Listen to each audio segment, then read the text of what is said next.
N'est-ce pas? Et moi, ce que j'ai découvert hier, ça pourrait peut-être vous plaire aussi. Voyez, de l'autre côté maintenant à droite de Nous entrons dans Berlin par le Breitscheidplatz, près de la station de métro du jardin zoologique. Nous avons devant nous les vestiges de l'église mémoriale, seul vestige encore debout des bombardements alliés sur la ville lors de la Seconde Guerre mondiale.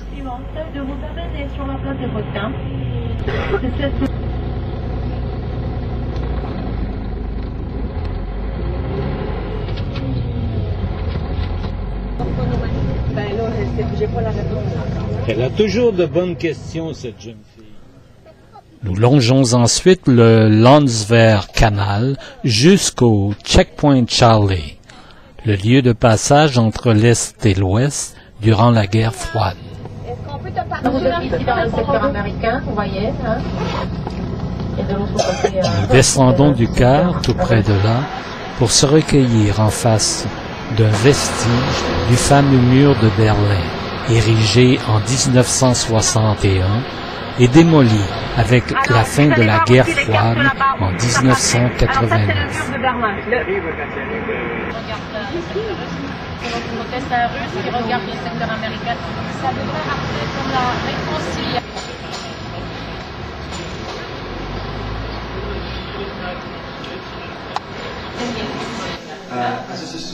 Nous visitons ensuite le musée du mur.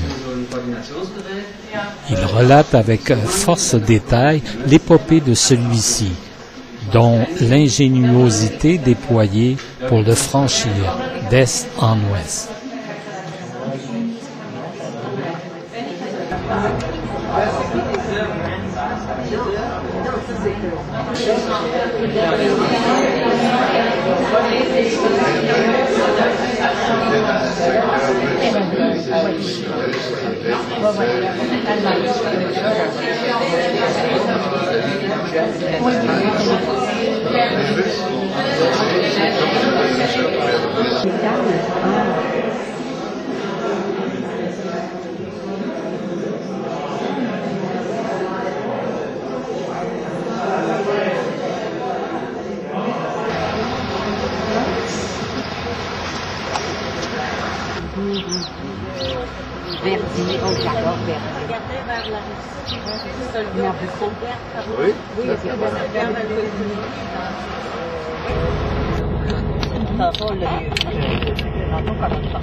Nous circulons à nouveau dans Berlin jusqu'à la place de la fontaine de Neptune, d'où l'on peut apercevoir la tour, symbole de l'ancienne RDA.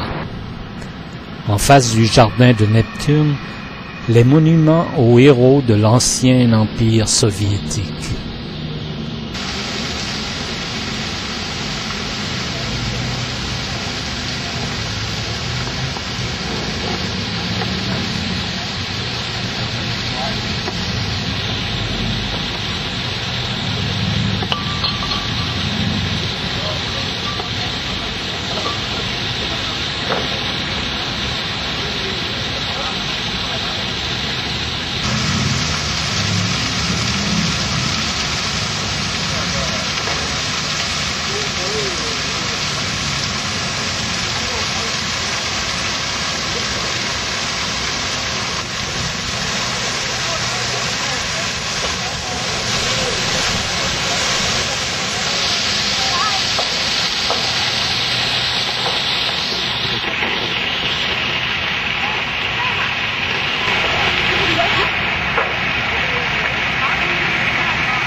Donc sur la droite c'est du faux, Ber en allemand ça veut dire Berlin. Nous quittons le Alexanderplatz à l'ombre de l'importante tour de télévision. Nous traversons la rivière Spree. Nous Parcourons le Spandauer-Straße jusqu'à une grande place pour découvrir la majestueuse église de Marienkirche. Berlin détruit. Ici, en fait, un agrandissement de la ville au XVIIe siècle. Du XVIIe siècle, il ne reste plus grand-chose, plus rien du tout. Et puis, vers l'étranger, les protestants, il interdit le protestantisme. Et ce sera la fuite de centaines de milliers de Français. Les protestants calvinistes très austères et très industrieux, la banque, l'horlogerie, bon, en Suisse, en Hollande aussi la banque. Les Français firent construire leur église. Ils étaient calvinistes, la religion ici est protestante luthérienne. Alors voilà, aujourd'hui il y a une salle de concert attachée à ce bâtiment. Et nous avons à Berlin 8 orchestres symphoniques. Vous en avez au Québec 2, je crois. Oui. Il va faire un tour, il y a des travaux, c'est comme ça Berlin, travaux aux visites officielles. L'entrée est ici sur notre droite. Une grande partie est interdite. Nous atteignons enfin le monument le plus célèbre de Berlin, la porte Brandenburger, qui annonce l'entrée au boulevard du 17 juin. Un faux soldat soviétique qui déploie pour les touristes le drapeau à l'effigie de la faucille et du marteau. Vous avez un joueur d'orgue de Paris sur la droite.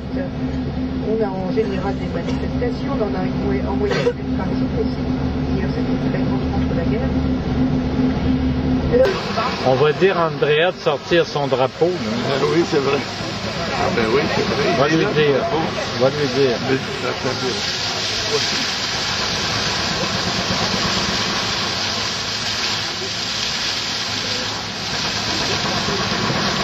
Il n'est pas fini parce qu'ils se sont disputés pour la sécurité. Il leur faut 40 mètres, ils voulaient construire un mur et des murs ont assez.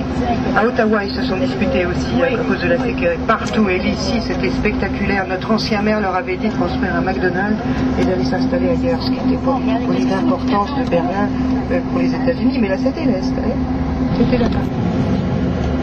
Voilà, sur la gauche, vous avez la coupole du reste tout à gauche, et puis un très long bâtiment qu'on appelle le Rudolf fédéral. Regardez, l'enjambe la rivière. Nous circulons à nouveau dans Berlin, passant devant le Reichstag, siège du gouvernement fédéral allemand, avec son impressionnant dôme de facture très moderne. Une plage, des cocotiers, ils ont encore beaucoup poussé cet été. Là, on va se décider certainement, c'est une seule finalité, les premiers ou les derniers, on ne sait pas.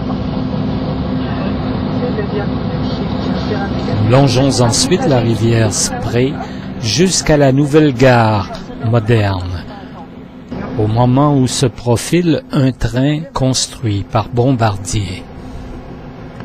Voilà, l'ICE sur la droite, c'est le train à grande vitesse allemand. Décision politique aussi, vous le savez, avec Ottawa, les capitales sont autonomes. Eh bien, la gare est construite, mais tout le quartier derrière, sur la droite, sera entièrement refait. De nombreuses transformations sont prévues pour ces... À l'est, c'était un peu aussi, à l'est, et nous, à l'ouest, eh bien, ça donnait un peu de cafard. On pouvait mettre des premiers, la vers l'ouest, on ne jamais voir de gauche. Regardez donc ce quartier gouvernemental qui sort d'une barrette, en fait, entre les deux bras de la rivière. Ici, nous sommes dans une boucle de la rivière.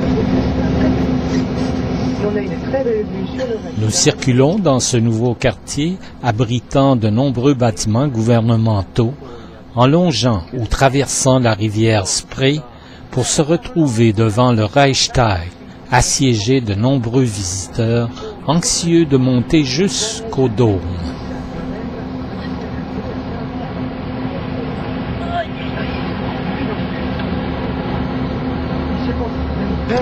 Sépare très bien la partie est de la partie ouest, ce qui fait qu'il faut toujours prendre un transport, un véhicule, pour traverser, aller d'une partie à l'autre de la ville. Sur la droite, un carillon, un ensemble de 68 cloches, construit en 1987. C'était un cadeau de la société Daimler-Benz qui construit Mercedes aussi. Là, c'est un instrument de musique. Les Berlinois l'ont surnommé le Big Benz. Nous traversons le Tiergarten, immense jardin qui divise Berlin en deux entités séparées. Passant devant le carillon, le Schloss Bellevue et la Maison de la Culture, nous aboutissons sur le rond-point du Grosser Sturm, dans la perspective de la rue du 17 juin. Là trône, majestueuse, la colonne de la Victoire.